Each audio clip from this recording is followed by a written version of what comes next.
হচ্ছে আমাদের দেখাতে হবে r is equals to a cos theta হচ্ছে একটা বৃত্তের সমীকরণ, যে এটা হচ্ছে পোলার স্থানাঙ্কে বৃত্তের সমীকরণ এবং সেই বৃত্তটার কেন্দ্র হচ্ছে কার্টেসীয় স্থানাঙ্কে a/2, 0 এবং তার ব্যাসার্ধ হচ্ছে a/2।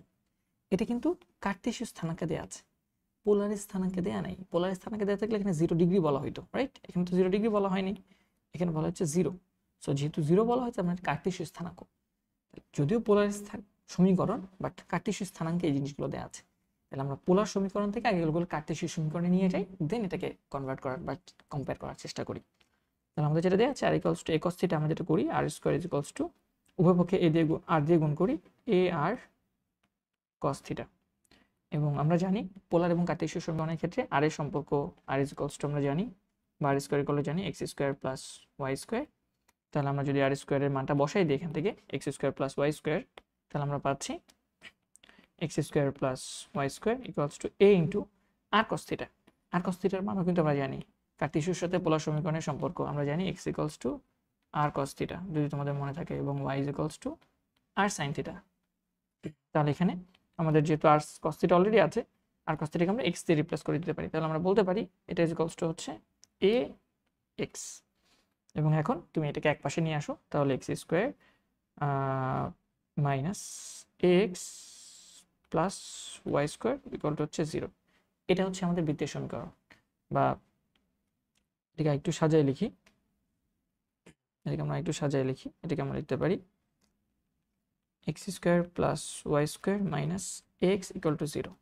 এবং এই সমীকরণটাকে আমাদের বৃত্তের যে জেনারেল ইকুয়েশন আছে, জেনারেল ইকুয়েশন হচ্ছে x square plus y square plus 2gx 2fy plus c equal to 0।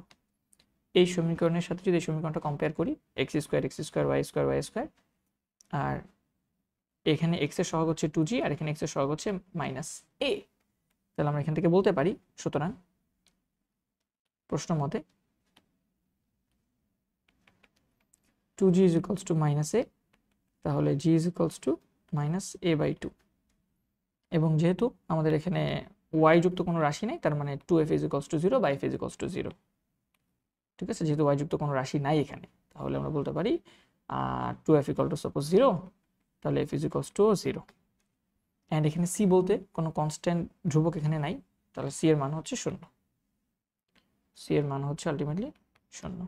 এবং আমরা জানি কোনো বৃত্তের কেন্দ্রে স্থানাঙ্ক হয় সেন্টার, অলওয়েজ সেন্টার হয় -g, -f। তাহলে g এর মান যদি -a/2 হয়, তাহলে -g এর মান হচ্ছে শুধু a/2 আর f এর মান তো 0। সো আমরা বলতে পারি সমীকরণ হচ্ছে a/2, 0।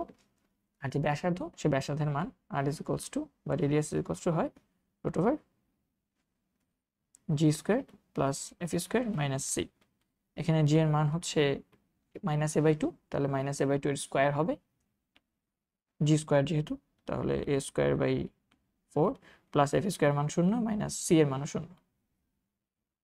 সো আলটিমেটলি আমরা যদি কাটাকাটি করি, রুটের সাথে স্কয়ার কাটাকাটি যাবে এবং এটার সাথে 4 এর রুট হচ্ছে 2, সো এটা ব্যাসার্ধ হবে a/2। সো ব্যাসার্ধও প্রমাণ হয়ে গেছে এবং আমাদের যে বৃত্তের কেন্দ্র আছে সেটাও প্রমাণিত হয়ে গেছে। হোপফুলি আমরা ম্যাথটা বুঝতে পেরেছি। ধন্যবাদ সবাইকে।